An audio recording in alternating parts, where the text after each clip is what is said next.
him is that he is as good with children as I am, which is not at all. We don't have many friends who have kids because mostly we try and shake them off. I'm sure you've got kids, and I'm sure they're smashing, but I'm glad you've left them at fucking home. Presumably so are you. My husband has a friend, that they've been friends since they were teenagers, and this particular friend has a little boy who's that sort of age. I'm going to say 5, but it's very much a guess. And this little boy is always there every time my husband visits his friend, because he hasn't got a job or anything yet. And the last time my husband visited his friend, the little boy said to him, "Will you read my book, please?" So polite, so polite. My husband said, of course I will. So the little boy handed his book to my husband, and my husband read the book in his head. This is how shit we are with kids. Just silently flick through the pages. Passed it back to the little boy. Said, do you think that little boy was giving you a recommendation? But we were on a train, my husband and I, quite recently, sitting opposite each other. Very busy train, very packed with loads of people. And I needed to tell him something, but I didn't want to say it out loud because a lot of people are around. So I thought, I'm going to try and just say it with my face, not use any words at all, just get the message across a different way. Now, we've only been married for 2 years, but we've been together for 10. Give us a cheer if you're in a long-term relationship. So you guys will know especially well that you can often get a message across with just your face, can't you? And I thought, that's what I'm going to do. Now, the thing I needed to tell him was that I was feeling a bit horny. Hence not wanting to say that out loud, so I'm going to use my face. Now, I'm going to do the face that I did for him. I'm going to do that face for you. But I've got a slight problem in that I haven't figured out how to make it work in as wide a room as this. So upstairs and at the back, you'll all be fine, but right on the edge here, you might struggle to say apologies in advance. But for the rest of you, this is the face that I did to my husband on a busy train to let him know that I was feeling a bit horny. This is the face.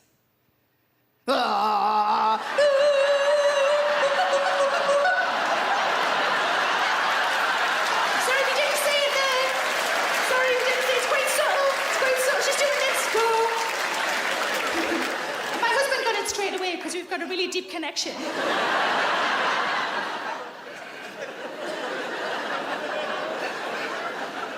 But I read a survey that said that in heterosexual couples, men don't think that women initiate sex.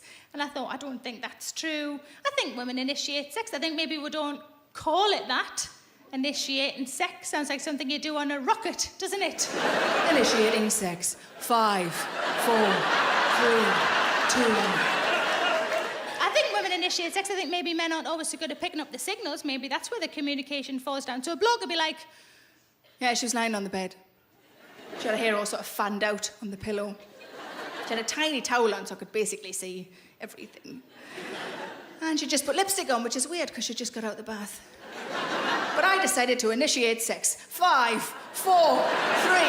Can I just stop you there in the middle of a countdown, Flower? I started ages ago. You weren't even in the fucking room when I started. But you know that chat that you have sometimes before sex and occasionally during sex, that bit of chat? I think if you've been together a long time, that chat should come with terms and conditions attached, don't you think?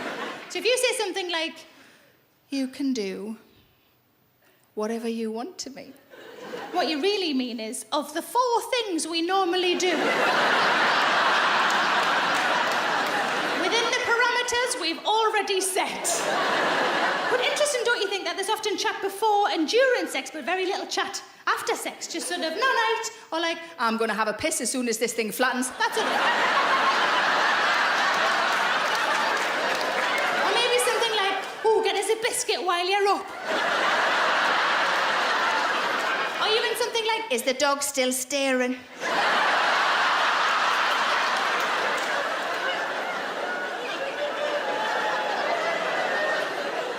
Something else I seem to have acquired that I would never buy for myself is sticks in a jar. Have you seen this? Sticks in a jar? Sticks in a jar? Does anybody know what the proper name is?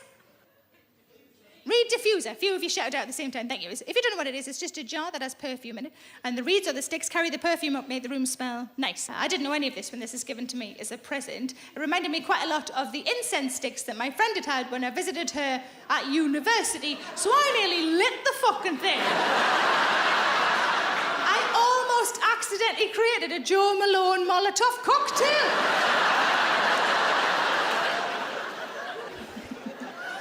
It's quite quite a few girly things I can't really partake in.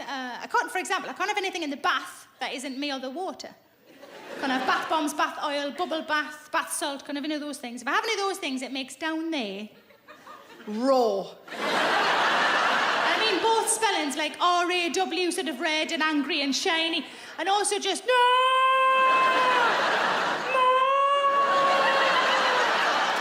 Pretty sure that's what the Katy Perry song is about.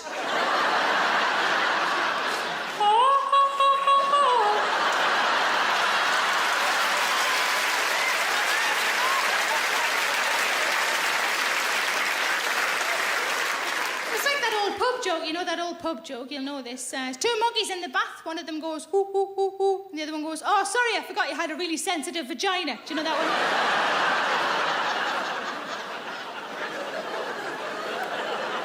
But that sentence, I said that, if you say that I've got a really sensitive vagina, I meant that in like a practical way just then. But you could also say that at kind of sexy time, couldn't you? You've got to be careful of those sentences that on paper look like the same thing. Here's another one, got to be careful. I'm not wearing any knickers. Because I've got a touch of thrush and I'm trying to get a bit of air round.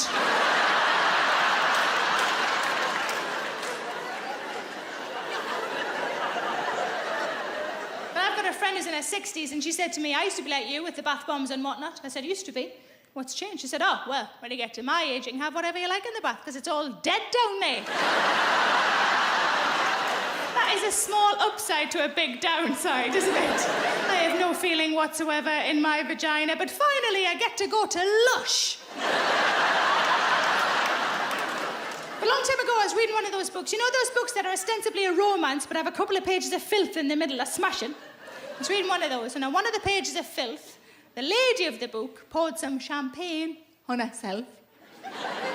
And the man of the book drank the champagne off her. And me and my boyfriend at the time, this is 20 years ago, decided we were going to have a go at this. We couldn't afford champagne, so we bought some Lambrusco. And I had forgot that the lady in the book was lying flat. I was sitting upright, just poured it on, it ran straight in. Smarted like a motherfucker.